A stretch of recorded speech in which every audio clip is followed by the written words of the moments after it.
यावर्षी 20 मार्च 2026 शुक्रवार या दिवशी श्री स्वामी समर्थ महाराजांचा प्रकट दिन आहे आणि स्वामींच्या प्रकट दिनानिमित्त जर तुम्हाला 7 दिवसांचं गुरुचरित्र पारायण करायचं असेल तर याची सर्वात साधी व सोपी पद्धत या व्हिडिओमध्ये मी तुमच्यासोबत शेअर करणार आहे।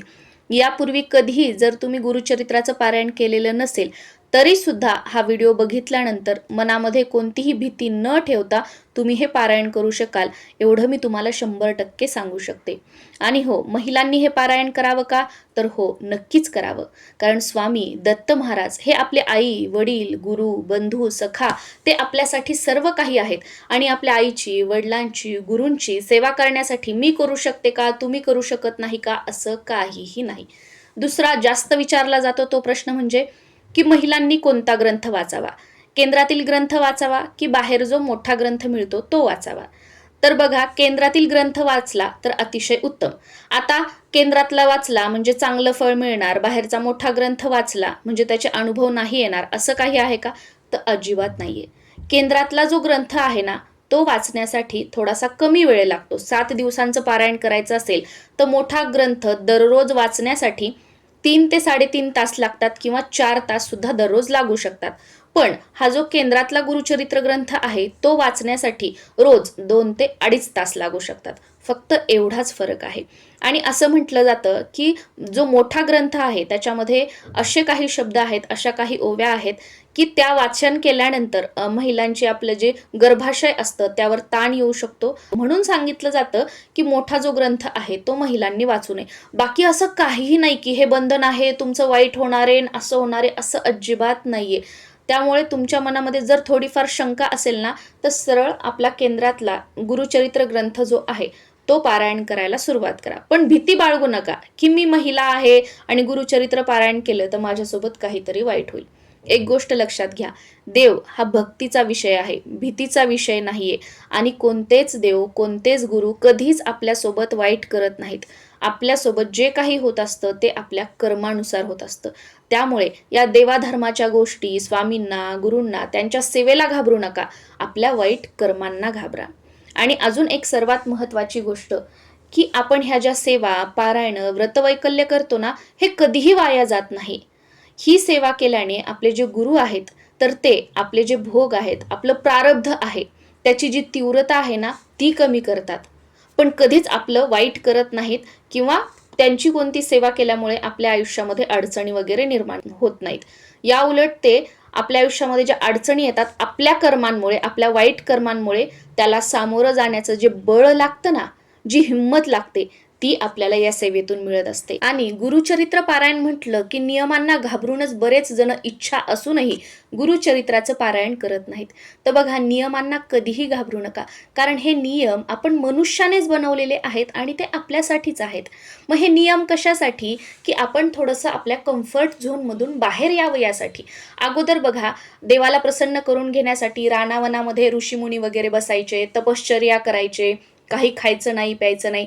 पण आता आपण तशी तपश्चर्या वगैरे तर काही करत नाही, मस्त आपण AC मध्ये फॅन खाली घरामध्ये बसून ज्या काही सेवा आहेत त्या करतो। मग त्या सेवा करताना काहीतरी तपस्या म्हणून जो आपला कम्फर्ट झोन आहे की नाही मला असंच खायला लागतं, मला अशीच झोपायची सवय आहे, मला हेच लागतं तेच लागतं, मग कुठेतरी या गोष्टी सोडल्यामुळे काय की आपल्यामध्ये एक प्रकारची तपस्या की त्या गोष्टी मी सोडल्या आणि अंतःकरणापासून भगवंता मी तुला शरण आलेली आहे, आता तरी तू माझी हाक ऐक आणि माझ्यावर प्रसन्न होऊन माझं हे इच्छित कार्य जे आहे ते पूर्ण होऊ दे। असं साधं सोपं आपण त्या नियमांचं पालन करून स्वामींना विनवत असतो। मग या नियमांना घाबरायचं नसतं। 100% जे नियम तुम्हाला पाळणं शक्य आहेत ते 1001% पाळा। जर तुम्हाला नियम पाळणं होत असतील आणि तरीही तुम्ही पाळत नाही तर इथे सुद्धा आपण आपले कर्म बिघडवत आहोत आणि हेच कर्म पुढे आपले भोग म्हणून आपल्याला भोगण्यासाठी येणार आहेत। त्यामुळे तुम्हाला जर पाळणं होत असतील नियम तर नक्कीच पाळा, पण काहीतरी आजारपण आहे, काही अडचणींमुळे एखादा नियम तुम्हाला पाळणं शक्य होत नाही तर काही हरकत नाही. महाराजांच्या समोर बसा, महाराजांना सांगा की अशी अशी समस्या आहे आणि त्यामुळे मी हा नियम पाळू शकत नाही, पण अगदी अंतःकरणापासून मनापासून मला वाटतं की मी तुमची सेवा करावी म्हणून मी गुरुचरित्र पारायण करत आहे. स्वामी मला इतकं चांगलं आरोग्य द्या की पुढच्या वेळी मी जेव्हा पारायण करेल ना तेव्हा हा सुद्धा नियम मी पालन करू शकेल आणि हा नियम पाळून तुमची सेवा मी करेल. गुरुचरित्राचं पारायण मी पुढच्या वेळी नक्की करेल. हे तुम्ही स्वामींना सांगा. मग इकडे तिकडे कमेंट करायची, दुसरे तुम्हाला घाबरवणार, 10 जणांना विचारायचं, मग आपल्या मनातील भीती वाढवायची, यामध्ये काहीही अर्थ नाही. तुमची जी काही समस्या असेल ना ती स्वामींपुढे मांडा, स्वामींना सांगा. स्वामींच्या कृपेने पुढच्या पारायणाच्या वेळी तुमची तब्येत अगदी व्यवस्थित झालेली असेल आणि ज्या समस्येमुळे तुम्ही तो नियम पाळू शकला नाही तर तुमची ती समस्या मुळापासून दूर होईल आणि त्या नियमाचं पालन करून तुम्ही सेवा करू शकाल. गुरुचरित्र पारायण कसं करावं ही माहिती तर तुम्हाला बऱ्याच व्हिडिओमधून ऐकायला मिळेल दुसऱ्यांच्या, पण आता जी 4-5 मिनिटं माहिती मी सांगितली ना ही तुम्हाला कोणीही सांगणार नाही आणि खऱ्या अर्थाने हीच माहिती महत्त्वाची आहे. एकदा का तुमच्या मनातील भीती निघून गेली की हेच पारायण काय, अगदी जगाच्या पाठीवर कोणतंही पारायण असू द्या, कोणतीही सेवा असू द्या, तुम्ही न घाबरता कराल आणि जेव्हा आपण अंतःकरणापासून एखादी सेवा करतो न भीता तर त्या सेवेचं फळ सुद्धा आपल्याला लवकरात लवकर मिळत असतं. कारण जेव्हा आपण अंतःकरणापासून हाक मारतो तर त्याच हाकेला भगवंत सुद्धा प्रतिसाद देत असतो. आता 20 तारखेला प्रकट दिन आहे स्वामींचा, तर 7 दिवस अगोदर आपल्याला गुरुचरित्र पारायणाची सुरुवात करायची आहे. कारण जेव्हा आपण 7 दिवसांचं गुरुचरित्र पारायण करतो तर तेव्हा 7व्या दिवशी त्याचं उद्यापन म्हणजेच पारायणाची समाप्ती आपल्याला करायची असते. तर 20 तारखेला प्रकट दिन म्हणजे 14 मार्च 2026 वार शनिवार या दिवशी आपल्याला 7 दिवसांच्या पारायणाला सुरुवात करायची आहे. म्हणजे 20 मार्च 2026 वार शुक्रवार या दिवशी आपलं 7 दिवसाच्या गुरुचरित्र पारायणाचं उद्यापन येईल. आता हे पारायण करत असताना पहिल्या दिवशी संकल्प करायचा. तुमची एखादी काही इच्छा असेल, तुम्हाला स्वामींकडे काही मागायचं असेल तर ते त्या संकल्पामध्ये तुम्हाला सांगायचं आहे आणि मी 7 दिवसांचं पारायण करत आहे याचा सुद्धा उल्लेख संकल्पामध्ये करायचा आहे. गुरुचरित्र पारायण करताना संकल्प कसा करावा हा व्हिडिओ ऑलरेडी मी तुमच्यासोबत शेअर केलेला आहे. त्या व्हिडिओची लिंक खाली डिस्क्रिप्शन बॉक्समध्ये मी तुम्हाला दिलेली आहे. त्यानुसार तुम्ही संकल्प करा, तुम्हाला खूप चांगले अनुभव येतील. संकल्प झाल्यानंतर तुमचं घर मोठं आहे, तुम्हाला पूजा मांडणी करणं शक्य आहे तर नक्कीच गुरुचरित्र पारायण करताना तुम्ही पूजा मांडणी करू शकता आणि त्या पूजा मांडणी समोर बसून 7 दिवस आपल्याला पारायण करायचं आहे. पण तुमचं घर लहान आहे, लहान मुलं आहेत, ते पूजा मांडणी वगैरे ठेवत नाहीत, तर अशा वेळेला देवघरासमोर बसायचं आणि पारायण करायचं आहे. कोणतीही पूजा मांडणी वगैरे करण्याची गरज नाही. पण इथे एक गोष्ट लक्षात घ्यायची, 7 दिवस बसण्यासाठी आसन एकच घ्यायचं आहे, बसण्याची जागा सुद्धा आपली एकच असायला हवी आणि पारायण करण्याची वेळ सुद्धा एकच ठेवण्याचा प्रयत्न करा. आता कधी काही अडचण आली या 7 दिवसांमध्ये, एखाद दुसऱ्या दिवशी त्या रोजच्या ठरलेल्या वेळेमध्ये पारायण करणं शक्य झालं नाही तर काही हरकत नाही. एखाद्या दुसऱ्या दिवशी आपण थोडासा टायमिंग इकडे तिकडे करू शकतो. पण आज सकाळी पारायण केलं, उद्या दुपारी केलं, परत तिसऱ्या दिवशी वेगळ्याच वेळेला केलं तर असं करू नका. मग याने तुम्हालाही काही अनुभव येणार नाहीत, सेवा करूनही, आणि मग नंतर तुम्हीच म्हणणार की मी पारायण केलं पण मला काहीच अनुभव आला नाही. आणि रोजचे जेवढे अध्याय आहेत ते वाचन करत असताना मध्ये उठायचं नाही, मध्ये कोणाशी बोलायचं सुद्धा नाहीये. त्यामुळे पारायणाला बसण्याच्या अगोदरच तुम्हाला बाथरूमला वगैरे काही जाऊन यायचं असेल, यायचं, पाणी वगैरे प्यायचं असेल, पिऊन घ्यायचं, खाऊन घ्यायचं आणि मग पारायण करायचं आहे. बऱ्याच जणांचा हाही प्रश्न असतो की काहीतरी खाऊन किंवा जेवण करून पारायण केलं तर चालतं का? तसं तर बघा, प्रयत्न करा की सकाळी जितक्या लवकर शक्य होईल तितक्या लवकर चहा वगैरे पिऊन पारायण करा आणि त्यानंतर मग नाश्ता जेवण करण्याचा प्रयत्न करा. पण बऱ्याच जणांना एवढ्या सकाळी सकाळी पारायण करणं शक्य होणार नाही. कारण बघा, लहान मुलं असतात, मिस्टरांना वगैरे डब्बा द्यायचा असतो, घरामध्ये मोठी मंडळी असतात, त्यांच्या वेळा असतात. मी माझ्यावरून या गोष्टी समजू शकते. मग सकाळी सकाळी काही आपल्याला पारायण करणं शक्य होत नाही. मग आपण थोडंसं दुपारून वगैरे पारायण करतो. मग तोपर्यंत उपाशी राहायचं आणि त्यानंतर पारायण करायचं का? मग त्या पारायणामध्ये सुद्धा मन लागणार नाही. आणि बऱ्याच जणांना तर गोळ्या असतात की वेळा ठरलेल्या असतात, त्यावेळेला खायचं आणि गोळ्या घ्यायच्या. अशी जर आरोग्य संबंधित काही बंधनं तुमच्यावर असतील तर नक्कीच नाश्ता करून घ्यायचा किंवा जेवण करायचं, गोळ्या घ्यायच्या आणि त्यानंतर पारायण करायचं. आता या 7 दिवसामध्ये आपल्याला सात्विक जेवण जेवायचं आहे. म्हणजे काय, की भाज्यांमध्ये वगैरे कांदा लसूणचा वापर करायचा नाहीये. 7 दिवस परान्न घ्यायचं नाहीये, म्हणजे दुसऱ्यांच्या घरचं खायचं नाहीये. मग जे काही बनवताय ते घरामध्ये बनवायचं, कांदा लसूणचा वापर न करता ते खायचं आणि खाल्ल्यानंतर नाश्ता असू द्या किंवा जेवण केलेलं असू द्या, त्यानंतर तासभर थांबायचं आणि मग पारायण करू शकता. पारायणाला बसल्यानंतर सुरुवातीला दिवा लावून घ्यायचा, त्यानंतर ग्रंथाला नमस्कार वगैरे करायचा आणि मग रोजचे जे काही अध्याय असतील ते अध्याय वाचून घ्यायचे आहेत.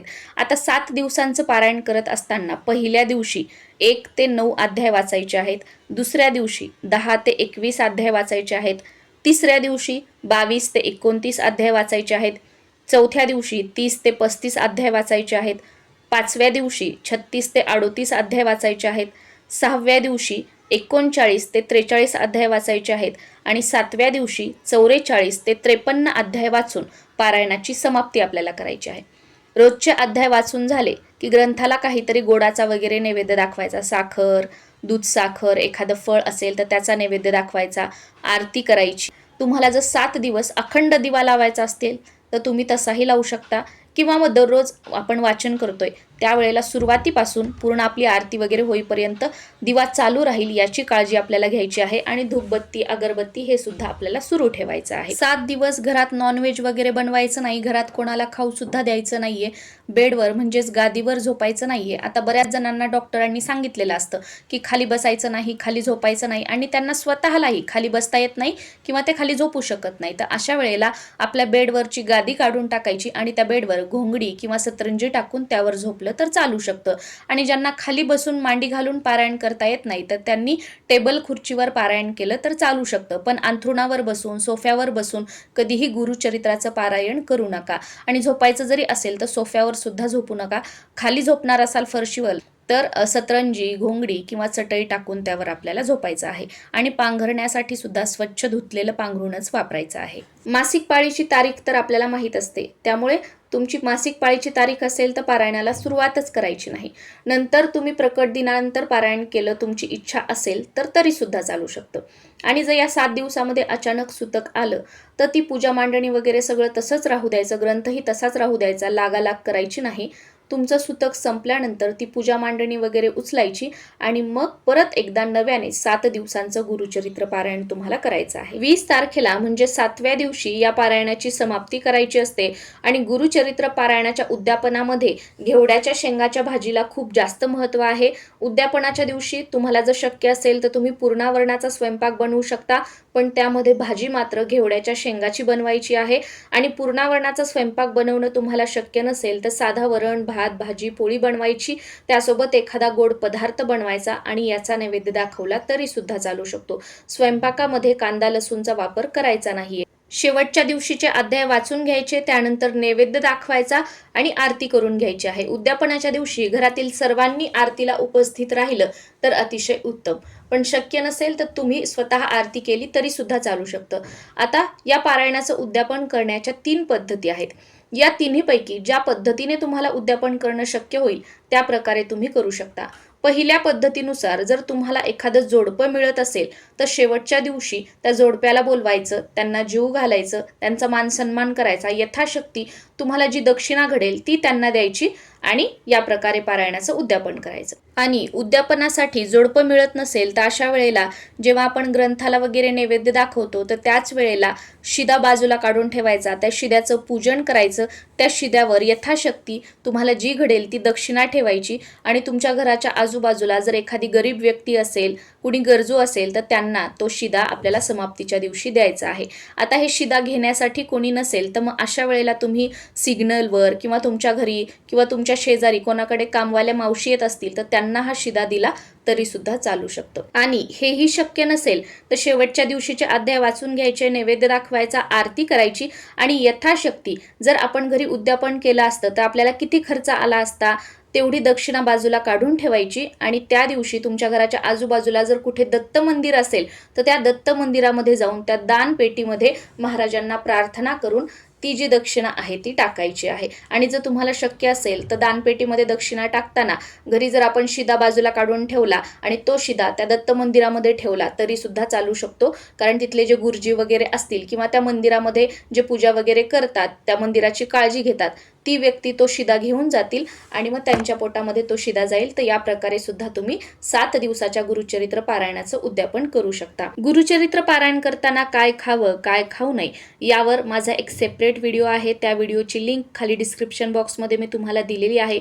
तो व्हिडिओ तुम्ही नक्की बघा. प्रत्येक धान्याचं नाव घेऊन कोणत्या दिवशी कोणतं धान्य खायचं आहे अशी संपूर्ण माहिती त्या व्हिडिओमध्ये मी तुम्हाला दिलेली आहे. आणि 7 दिवस दररोज पारायण करत असताना दुपारी 12 ते 12:30 या वेळेमध्ये आपल्याला वाचन करायचं नाहीये, कारण ही वेळ दत्त महाराजांची भिक्षा मागण्याची वेळ आहे. आय होप स्वामींच्या प्रकट दिनानिमित्ताने 7 दिवसांचं गुरुचरित्र पारायण कसं करावं याची संपूर्ण सविस्तर माहिती तुम्हाला या व्हिडिओच्या माध्यमातून मिळालेली असेल. पण तरी सुद्धा अजून काही प्रश्न असतील तर कमेंटद्वारे तुम्ही विचारू शकता. नक्कीच त्यांची उत्तरं देण्याचा मी प्रयत्न करेन. नमस्कार.